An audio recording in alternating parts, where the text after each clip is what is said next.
ठरलं तर मग या मालिकेच्या पुढील काही येणाऱ्या भागांमध्ये आपल्याला असे पाहायला मिळते की इकडे आता अर्जुनने कोर्टात सगळे काही पुरावे दाखवलेले असतात. मग अगदी ते साक्षीचे दुसऱ्या फोनचे कॉल रेकॉर्ड असू देत किंवा अगदी ते साक्षीच्या फिंगरप्रिंट असू देत, सगळे काही पुरावे आता कोर्टासमोर आल्याच्यानंतर कोर्टात ही गोष्ट तर सिद्ध होते की ज्या ठिकाणी विलासचा खून झाला त्या ठिकाणी जसे मधुभाऊ होते तशीच साक्षीसुद्धा होती. मधुभाऊंनी ही गोष्ट लपवली नाही, साक्षीने कोर्टापासून ही गोष्ट लपवली. तर आता इकडे दामिनी ही आर्ग्यू करायला लागते की होऊ शकते झटापट आणि झटापटीत चुकून लागू शकते गोळी. आता चुकून झटापट हे शब्द अर्जुन पकडतो आणि अर्जुन म्हणतो याचा अर्थ ॲडव्होकेट दामिनी देशमुख म्हणजेच साक्षी शिखरे हिची वकील, हिला ही गोष्ट मान्य आहे की साक्षीमध्ये आणि विलासमध्ये मधुभाऊंमध्ये तिघांमध्ये झटापट झाली आणि दरम्यान साक्षीच्या हातूनच ही गोळी चालवण्यात आली. त्याबरोबर आता लगेचच दामिनी शब्द फिरवायला लागते पण त्याचा उपयोग होत नाही. त्यानंतर आता कोर्ट हा शेवटच्या निष्कर्षापर्यंत पोहोचतो आणि तो म्हणजे या सर्वांमध्ये साक्षी शिखरे हिने खून केलाय ही गोष्ट सिद्ध होते. त्यानंतर आता साक्षीला अटक होणार असते. तर हे बघून साक्षी आणि प्रिया ह्या दोघीसुद्धा खूप घाबरलेल्या असतात. तर प्रिया साक्षीला समजावत असते, घाबरू नकोस साक्षी, हे बघ तुला आत्ता जरी अटक झाली तरी तुझे वडील अण्णा तुला सोडवतील काहीही करून, तू फक्त टेन्शन घेऊ नकोस, तू शांत राहा. त्यावर साक्षी तिला सांगत असते की तुला माहीत नाही आहे त्या जेलमध्ये किती हेक्टिक वातावरण असतं ते. तर आता अर्जुन म्हणत असतो की मला माझ्या क्लायंटचं जे आश्रम आहे ते सुद्धा परत हवं आहे, तर त्याचीसुद्धा कारवाई लवकरात लवकर सुरू व्हावी. त्यानंतर मधुभाऊ सुटलेले असतात जेलमधून, तर साक्षी ही जेलमध्ये गेलेली असते. तर हा जो काही प्रकार घडलेला असतो त्या सगळ्याचा महिपत आणि साक्षीपेक्षाही खूप मोठा जास्त धक्का दामिनीला बसलेला असतो. कारण दामिनी आजपर्यंत कोणतीच केस हरलेली नाही आहे आणि आज आयुष्यात पहिल्यांदा ॲडव्होकेट दामिनी देशमुख ही एक केस हरलेली आहे आणि त्यामुळे तिला खूपच जास्त या गोष्टीचं रिग्रेट राहिलं आहे. 15 वर्ष गेली, 15 वर्ष मी केस लढते आहे पण कुठलीच केस न हरली आहे आणि आज एका साध्या सामान्य ॲडव्होकेटकडून मी ही केस एवढी हरले, कसं शक्य आहे असा विचार ती करत असते. तर दुसरीकडे प्रिया ही मात्र आता स्वतःच्या जीवाला घाबरलेली असते. तिला वाटत असतं की आता जर साक्षीने खून केला हे सगळ्यांच्या समोर आलं तर मी तर तिची आय विटनेस बनले होते, याचा अर्थ सगळ्यांच्या लक्षात येईल की माझी साक्ष खोटी आहे. तर आता इथे मधुभाऊ यांची जेलमधून निर्दोष मुक्तता झालेली असते. तर आता मधुभाऊंना घेऊन सायली आणि अर्जुन घरी येतात. आता मधुभाऊ हे सायलीला आणि अर्जुनला म्हणायला लागतात की आता मी जातो, आता मी माझ्या घरी कुसुमच्या घरी जातो, आम्ही दोघं तिथे राहू आणि काही दिवसात पुन्हा आमचा आश्रमसुद्धा परत मिळेल. मग मी कुसुम सगळी मुलं आम्ही सगळे काका काकू वगैरे आश्रमात राहू, हवं तर साऊ बाळा तू सुद्धा ये आश्रम आपलं परत मिळालं की. त्यावर सायली म्हणत असते, मधुभाऊ तुम्ही जा पण किमान काही दिवस तर माझ्याकडे राहा. तर आता त्या ठिकाणी कुसुमताईसुद्धा येते. कुसुमताईला बघून सायली खूप खुश होते. तर कुसुमताईसुद्धा अगदी तशीच वाक्य बोलते, मी मधुभाऊंना घ्यायला आली, आता किती दिवस मधुभाऊ तुझ्याकडे राहतील, तुझ्या सासरच्या मंडळींनासुद्धा बरेच दिवस झाले मधुभाऊ राहण्याचा त्रास होतोय, आता बाद झालं. आता मधुभाऊंची केससुद्धा नील झाली आहे, त्यामुळे त्यांच्या जीवावरती कोणत्याही प्रकारचा धोका नाही आहे किंवा त्यांना कोणतंही संकट नाही आहे. त्यामुळे मी आणि मधुभाऊ आता काही दिवस माझ्या घरी राहू आणि मग त्याच्यानंतर एकदा का आपला आश्रम आपल्याला परत मिळालं की मग आम्ही आपल्या जाऊ. मग तू सुद्धा हवं तर ये आमच्याकडे काही दिवस राहायला, माहेरपण म्हणून ग. त्याबरोबर लगेचच मधुभाऊ म्हणतात, बघ मीच बोललेली सगळी वाक्य कुसुम परत बोलली की नाही. त्याबरोबर सायली म्हणत असते, मधुभाऊ अहो ते सगळं मला मान्य आहे पण थोडे दिवस तरी राहा ना इथे. अहो एवढे दिवस तुम्ही इथे राहिलात पण तुमच्या डोक्याला टेन्शन होतं, तुम्ही ना नीट काही खाल्लं पिल्लत ना नीट काही माझ्याशी बोललात. आता किमान थोडे दिवस जर राहिला असतात तर मलासुद्धा जरा बरं वाटलं असतं, समाधान वाटलं असतं, तुमची चांगली काळजी घेता आली असती, खातिरदारी करता आली असती, काही दिवस तरी राहा. आता अर्जुनसुद्धा मधुभाऊंना म्हणतो, मधुभाऊ सायली जे बोलते ते बरोबर आहे, खूप दिवस झालेत आपल्या चांगल्या गप्पा टप्पासुद्धा झालेल्या नाही आहेत, केस काम कोर्ट या सगळ्यामुळे आपल्याला वेळ नाही मिळाला आहे, किमान थोडे दिवस राहा. पण मधुभाऊ त्यांनाच उलट म्हणतात की तुम्हीच या आमच्याकडे आणि ते आता कुसुमताईबरोबर निघून जातात. त्यानंतर आता सायली आणि अर्जुन हे दोघंच त्यांच्या आपल्या रूममध्ये बसलेले असतात. तर आता अर्जुन हा सायलीला म्हणत असतो, बायको आपण ठरवलेली एक गोष्ट तू विसरतेस. सायली विचारते कोणती. त्यावर अर्जुन तिला सांगतो की आपण ठरवलं होतं एकदा का हे कोर्ट कचेरी सगळं नील झालं, मधुभाऊ या सगळ्यातनं सुटले की आपण दोघंजणं कुठेतरी मस्त फिरायला जाऊया. कुठे जाऊया फिरायला. त्यावर सायली म्हणते, फिरायला तुम्ही ठरवा. त्यावर अर्जुन हा मस्त कुठेतरी अदर कंट्री जाऊन फिरून येऊ असं सायलीला म्हणत असतो. सायली लगेचच हाऊसवाईफ दाखवते की कशाला उगाच फिरायला लांब जायचं, कुठेतरी पैसे वाया घालवायचे. अर्जुन म्हणतो किती कंजूस असता गं तुम्ही बायका, एवढं मी स्वतःहून नवरा फिरायला जाऊया बोलतोय तरी तुला पैसे बघायचे आहेत. सायली म्हणते आपण तिथे कुठेतरी जाण्यापेक्षा पुण्याला जाऊन येऊ. मला दगडूशेठ गणपती आहे तिथे पाया पडायचं आहे. मी म्हटलं होतं मधुभाऊ सुटले की मी तिथे जाणार आहे म्हणून. त्यावर अर्जुन म्हणतो गणपती बघायला जाणार आहोत आपण, फिरायला जायचं आहे तिथे. त्यावर सायली म्हणते अहो दर्शन करायचं आहे म्हणून जायचं आहे. अर्जुन म्हणतो ठीक आहे, जशी तुझी इच्छा. मग आता सायली आणि अर्जुन हे 1 आठवड्यासाठी पुण्याला जायचं ठरवतात. दोघंजणं मस्त पुण्याला जातात आणि फिरून येतात. दगडूशेठचा गणपती, तुळशीबाग, सारसबाग, लक्ष्मीबाईचं, शनिवारवाडा, बऱ्याच गोष्टी दोघंजणं फिरतात. आणि मग शेवटी आता अर्जुनने छान मस्त हॉटेलमध्ये रूमसुद्धा बुक केलेली असते. दोघंजणं छान एन्जॉय करत असतात, रोज फिरत असतात, रोज एकत्र वेळ घालवत असतात. ह्या कोर्ट कचेरीमुळे जो काही त्यांचा क्वालिटी टाईम वाया गेलेला असतो तो सगळा एकदम दोघंजणं भरून घेत असतात. पण आता घरी प्रियाची मात्र फार वाईट अवस्था असणार आहे याची कल्पना सायलीला असते. सायली ही गोष्ट अर्जुनजवळ शेअर करते सुद्धा, पण अर्जुन म्हणतो मरू देत तिकडे, आपल्याला करायचंच काय आहे त्या प्रियाचं. तसंही किती मनस्ताप दिलाय तिने आपल्या सगळ्यांच्या डोक्याला. उलट मी तर म्हणतो की आपण इथून ज्यावेळेस घरी जाऊ तेव्हा जर आधीच अश्विनने तिला घराबाहेर काढलं असेल ना तर मला तर आनंद होईल. अश्विनच्या कुठल्या तरी निर्णयाचा मला अभिमान वाटेल. त्याने डॉक्टर बनायचं आहे हे जेव्हा ठरवलं होतं तेव्हा जेवढा आनंद मला झाला नव्हता ना, तेवढा आज मला आनंद होईल जर अश्विनने माझी मनासारखी इच्छा पूर्ण केली तर. सायली म्हणते अश्विन भाऊजी ऑलरेडी खूप बुडालेत प्रियाच्या प्रेमात, ते असं काही करतील असं मला नाही वाटत. त्यावर अर्जुन सायलीला सांगत असतो मी माझ्या भावाला व्यवस्थित ओळखतो. तो जरी कितीही तन्वीच्या प्रेमात बुडालेला असला तरीसुद्धा तो कायम खऱ्याच्या बाजूने उभा राहील. त्यामुळे जर त्याला दिसतंय की प्रियाची चूक आहे तर तो नक्की तिला शिक्षा मिळवून देईल, तो तिला घरात ठेवणार नाही.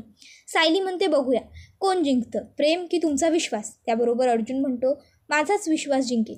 मी माझ्या भावाला लहानपणापासून ओळखतो. तन्वी ही त्याच्या आयुष्यात आत्ता आलेली मुलगी आहे आणि तिच्यासाठी तो बाकीचे सगळे रिलेशन ब्रेकडाऊन नाही करणार. त्याबरोबर सायली म्हणते बरं ठीक आहे जाऊ दे, तो विषय आता आपल्यामध्ये नको, कारण जर आपण आता त्या विषयावरती बोलत बसलो ना तर उगाचच्या उगाच आपली संध्याकाळ आणि आपला वेळ दोन्हीही खराब होईल. त्याबरोबर अर्जुन म्हणतो चांगला पॉईंट आहे. त्याच्यानंतर आता दोघंजणं बसलेले असतात. इतक्यात त्या ठिकाणी अर्जुनचा एक मित्र येतो. आता अर्जुन त्याच्या जुन्या मित्राला भेटून खूप खुश होतो. त्याचा मित्रसुद्धा खूप खुश होतो. अर्जुन आता त्याच्याबरोबर जी मुलगी असते ही कोण आहे असं विचारतो. त्याबरोबर त्याचा मित्र सांगतो अरे कोण आहे काय, बायको आहे माझी. त्याबरोबर अर्जुन म्हणतो बायको, लग्न केलंस? त्याबरोबर मित्र सांगतो हो, मग जर तू लग्न करू शकतोस आम्हाला इन्व्हाइट न करता तर आम्ही नाही करू शकत. त्यावर अर्जुन म्हणतो तसं नाही आहे रे, माझं लग्न घाई गडबडीत झालं त्यामुळे सगळ्यांना सांगायचं राहून गेलं. त्याबरोबर अर्जुनचा मित्र त्याच्या बायकोची ओळख सांगतो. ही माझी बायको, ही इंजिनियर आहे. त्याबरोबर अर्जुन सांगतो ही माझी बायको सायली. त्याबरोबर आता अर्जुनचा मित्र विचारतो वहिनी काय करतात. त्यावर मात्र आता अर्जुन सांगतो माझी बायको हाऊसवाईफ आहे. सायलीला थोडंसं वाईट वाटतं, कारण अर्जुन एवढा प्रोफेशनल आहे, एवढा चांगला शिकलेला आहे, वेल एज्युकेटेड आहे, एवढा चांगला पनवेलमधला नामवंत वकील आहे, पण त्याची बायको मी आणि मी इतकी सरळ साधी आहे. आज अर्जुनचा मित्र ज्यावेळेस सांगत होता की माझी बायको इंजिनियर आहे तेव्हा तो किती कॉन्फिडंट होता आणि माझ्या नवऱ्याने मात्र सांगितलं माझी बायको हाऊसवाईफ आहे. आता थोडंसं सायलीला वाईट वाटतं, ऑकवर्ड झाल्यासारखं होतं. अर्जुन आणि त्याचा मित्र बराच वेळ गप्पा मारतात. त्यानंतर आता ते दोघंही तिकडनं निघून गेल्यावर अर्जुन हा सायलीला विचारतो बायको आम्ही बोलत होतो पण तू मध्ये काहीच नाही बोललीस. सायली म्हणते मी काय बोलणार, तुम्ही दोघं जुने मित्र होतात, तुमच्या गप्पा त्याच्यात मला काय करायचं होतं, म्हणजे मला काहीच बोलण्यासारखं माहीत नव्हतं ना म्हणून. त्यावर अर्जुन नोटीस करतो की सायलीचा मूड थोडासा हाफ आहे. अर्जुन सायलीला विचारतो बायको काही झालं आहे का. त्यावर सायली म्हणते नाही हो काही नाही. अर्जुन तिला पुन्हा विचारतो. त्यावर सायली त्याला सांगते की तुम्ही एवढे शिकलेले आहात आणि मी कमी शिकली आहे. त्यावर अर्जुन तिला म्हणतो की कमी शिकली असशील तरीसुद्धा तुला अक्कल चांगली आहे आणि माझ्यापेक्षा जास्त आहे. त्यावर सायली म्हणते हो मग ते तर आहेच, बायकांना अक्कल चांगलीच असते. त्यानंतर आता आपण दुसरीकडे पाहतो की अश्विन घडलेल्या सगळ्या प्रकारावरती विचार करत असतो आणि सगळा विचार विमक्ष व्यवस्थित करून तो रविराज काका आणि प्रतिमा आत्या यांना घरी बोलवून घेतो. घरातल्या सर्व सदस्यांनासुद्धा एकत्र बसवतो आणि आता तो सर्वांना सांगत असतो की मला तुम्हा सगळ्यांशीच महत्त्वाचं बोलायचं आहे. दादा वहिनीसुद्धा आत्ताच घरी परत आलेत, मी त्यांचीच वाट बघत होतो. आणि मग तो सांगत असतो की तन्वीने जे काही केलं ह्या गेल्या 2 वर्षांमध्ये ते अत्यंत चुकीचं आणि लाजिरवाणं आहे. मधुभाऊंनी तिला लहानाचं मोठं केलं, शिक्षण दिलं, सगळं केलं तिच्यासाठी, तरीसुद्धा तिने त्यांच्यावरती खुनाचा खोटा आळ घेतला. 2 वर्ष त्यांना कोर्ट कचेरी पोलीस या सगळ्याला सामोरं जावं लागलं. मला वाटत होतं एवढे दिवस दादाने तन्वीवरती अन्याय केला. 2 वेळा मंडपात सोडून गेला तो तिला. एकदा त्यांच्या एंगेजमेंटच्या वेळी जाऊन त्याने वहिनीबरोबर पहिल्यांदा लग्न केलं, कॉन्ट्रॅक्ट मॅरेज. आणि दुसऱ्यांदा जेव्हा तुम्ही त्यांचं लग्न ठरवलं त्यावेळेस वहिनीने तिथे येऊन दादाबरोबर लग्न केलं आणि तेव्हासुद्धा तन्वीचं लग्न मोडलं. तन्वी 2 वेळा मंडपात तशीच राहिली, म्हणून मी तन्वीबरोबर लग्न केलं. उगाच तिने मला मॅनिप्युलेट केलं होतं. पण आता माझ्या डोळ्यावरची पट्टी निघाली आहे आणि आता मला तन्वीचं खरं रूप कळलं आहे. जी मुलगी स्वतःच्या आईवडिलांबरोबर खोटं बोलू शकते, जी मुलगी कोर्टात जजसमोर खोटं बोलू शकते, सायकोलॉजिस्टसमोर खोटं बोलू शकते, ती मुलगी माझ्यासमोर अगदी सहज खोटं बोलू शकते. न जाणू तन्वी माझ्याजवळ कितीही वेळा खोटं बोलली असेल आणि मला ते खोटं पकडताही आलं नसेल. असो, तो काही मुद्दा असला तरी आता मला वाटत नाही त्याच्यावरती चर्चा करण्यात काही अर्थ आहे. मला फक्त आता एवढंच म्हणायचं आहे की जे घडलं ते घडलं, पण आजच्या नंतर तन्वी मला माझ्या आयुष्यात नको आहे. आता हे ऐकून मात्र घरातल्या सगळ्याच सदस्यांना खूप मोठा धक्का बसतो. तर अश्विन म्हणत असतो, मी लोकांचे जीव वाचवतो, लोकांना नवीन जीवनदान देतो आणि ही मुलगी एका निरपराध निर्दोष व्यक्तीला फासावरती चढवायच्या पाठी पडली होती, म्हणजे त्याचा जवळपास जीव घ्यायच्या मागे पडली होती. आणि अशी मुलगी माझी बायको कधीच असू शकत नाही. त्याबरोबर आता प्रिया ही लगेचच हातापाया पडायला लागते. अश्विनला म्हणायला लागते, अश्विन अरे असं नको करूस, तू मला सोडून दिलंस तर मी कुठे जाऊ? माझा आधार कोण आहे तुझ्याशिवाय? तुझं घर ते माझं घर, तुझं कुटुंब ते माझं कुटुंब, लग्न झालं आपलं अश्विन, मला नको सोडूस प्लीज. आता खरं तर प्रियाला अश्विनला थांबवण्यात काहीच रस नसतो, पण ती हे सगळं करत असते कारण तिला ही गोष्ट माहिती आहे की आता रविराज काकासुद्धा मला गोड बोलणार नाही, मला घरात घेणार नाही, कारण त्यांनासुद्धा आता मी कोर्टात खोटी साक्षी दिली आहे हे कळलं आहे. उलट अश्विनला खिशात घालणं सोपं आहे, पण रविराज काकांना खिशात घालणं खूप अवघड आहे. त्यामुळे ती अश्विनच्याच पायपडण्या करत असते. पण अश्विन यावेळेस मात्र पक्का हुशार झालेला असतो आणि तो आता प्रियाला म्हणत असतो, तन्वी हे बघ, तू काहीही केलंस, अगदी काहीही, तू स्वतःचा जीव जरी दिलास ना माझ्या पायावरती पडून, तरीसुद्धा मी यावेळेस तुझं ऐकणार नाही.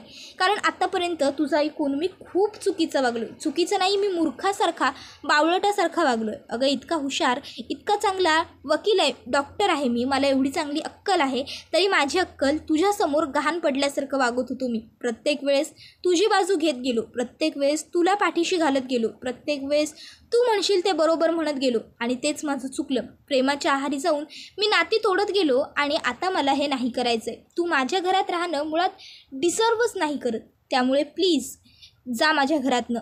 त्याबरोबर प्रिया ही आणखीन त्याला हातापाया पडत असते, अश्विन असं नको करू, अश्विन असं नको करू प्लीज. हे बघ मी घाबरले होते आणि घाबरून माझ्या हातून हे सगळं झालं. ॲक्च्युली मला धमकी दिली होती महिपत शिकरेने की जर मी त्याच्या मुलीच्या बाजूने साक्ष नाही दिली तर तो मला जीवानिशी संपवून टाकेल. मग मला सांग, मला माझा जीव महत्त्वाचा वाटेल की मधुभाऊंना निर्दोष सोडवणं?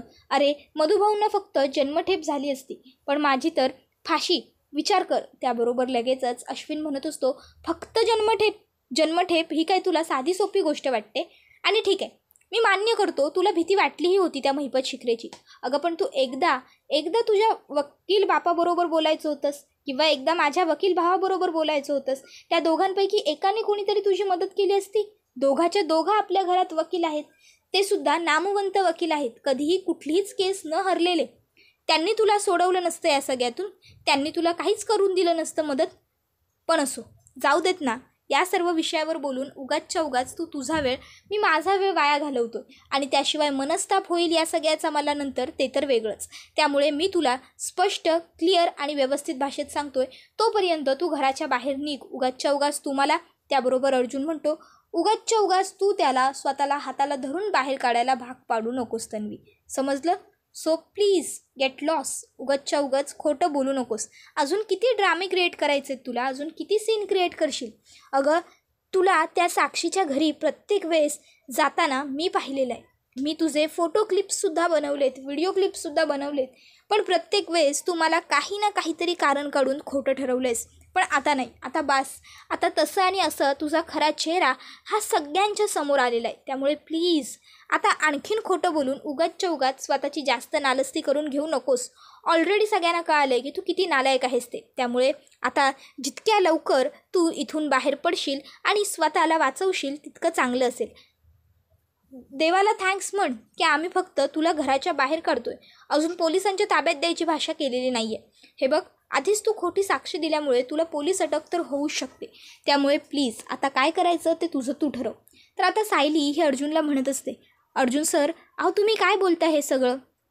हिला आपण अशीच सोडून द्यायची नाही हो. हिला तर मी माझ्या हाताने घराबाहेर काढणार. मी तरी, नाहीतर अश्विन भाऊजी तरी. मी नाहीच, अश्विन भाऊजीच. अश्विन भाऊजींनी हिला लग्न करून हाताला धरून या घरात आणली होती ना, त्या गोष्टीचा हिला खूप माज होता. आज अश्विन भाऊजी पुन्हा एकदा हिचा हात धरा आणि हिला आपल्या घराच्या उंबरठ्याबाहेर काढून टाका. आणि तुझ्या पापाचा घडा भरलाय. अगं, तू कधीच कोणाच्या बाबतीत दयामया दाखवली नाहीस. मग अगदी ते मुक जीव असू देत किंवा आपल्याच आश्रमातली लहान मुलं असू देत, कायम तू सगळ्यांना वाईट वागणूक दिली आहेस. आणि त्यामुळे आज देवाने सुद्धा तुझ्या पदरात हेच पाडलं आहे, वाईट वागणूक. समजलं ना? मधुभाऊंनी तुझ्यासाठी किती काय काय केलं. अगं, प्रत्येक वेळेस तुला हवी असलेली गोष्ट आणून दिली. प्रत्येक वेळेस तुझी प्रत्येक इच्छा, तुझा प्रत्येक हट्ट पूर्ण केला, अगदी त्यांची स्वतःची मुलगी असल्याप्रमाणे. आणि तू काय केलंस? तू त्याच मधुभाऊंना अडकवण्याचा प्रयत्न केलास. लाज नाही वाटली तुला प्रिया हे सगळं वागताना? शी. त्याबरोबर प्रिया ही सायलीची माफी मागायला लागते. सायली, मला माफ कर. हे बघ, माझ्याकडून जे झालं ते अनवधानाने चुकून झालं, पण आता तू प्लीज मला माफ कर. सायली म्हणते, चालती हो इथनं माझ्या घरातून. आणि सायली स्वतः प्रियाला हाताला धरते आणि अश्विनच्या हातात तिचा हात देत म्हणते, अश्विन भाऊजी, काढा हिला घराबाहेर. त्याबरोबर अश्विन हा प्रियाला फरफटत घेऊन जातो आणि घराच्या बाहेर ढकलून देतो. त्यानंतर अश्विन हा सायली आणि अर्जुनची माफी मागत म्हणतो, खरं तर मी माफी मागण्याच्या सुद्धा लायक उरलेलो नाही आहे. आजपर्यंत मी खूप चुका नाही, मी खूप पापं केली आहेत. प्रत्येक वेळेस तुम्हाला दोष दिला आणि तन्वीची बाजू घेतली. तन्वी कसली, त्या खोटारड्या प्रियाची बाजू घेतली. पण मी खरं सांगतो, मला वाटलं नव्हतं की ती इतक्या खालच्या थराची मुलगी असेल. खरंच मला वाटत होतं की खरोखर मधुभाऊंनी तिच्यावरती अन्याय केला आहे. खरोखर तुम्ही तिला मिळून त्रास देताय, म्हणून मी तिची बाजू घेत गेलो. I am really very sorry for that दादा वहिनी. त्याबरोबर अर्जुन हा लगेचच अश्विनला म्हणत असतो, आधी चुका करायच्या आणि नंतर माफी मागायची. याला काय अर्थ आहे अश्विन? आणि अर्जुन तिकडनं निघून जातो. सायली ही अश्विनचे हात पकडते आणि अश्विनला म्हणत असते, अश्विन भाऊजी, हे बघा, तुम्ही माफी नका मागू. या सगळ्यात तुमची खरं तर काही चूक नाही आहे. आपल्या बायकोच्या पाठीशी ठामपणे नवरा म्हणून उभं राहणं हे प्रत्येक नवऱ्याचं कर्तव्य आहे. पण किमान आपली बायको काय करते हे फक्त डोळे उघडे ठेवून बघायला हवं. ती चूक करते की योग्य करते, पहिले हे पडताळून मग तिची साथ देणं हे अत्यंत योग्य आहे. त्याबरोबर मात्र आता अश्विन हा सायलीला काहीच रिस्पॉन्स करत नाही. त्याबरोबर सायली पण लगेच तिकडनं पुढे निघते आणि हा व्हिडिओ इथेच संपतो. व्हिडिओ आवडला की व्हिडिओला लाईक करा, चॅनलला सबस्क्राईब करून बेल आयकॉन प्रेस करा. धन्यवाद.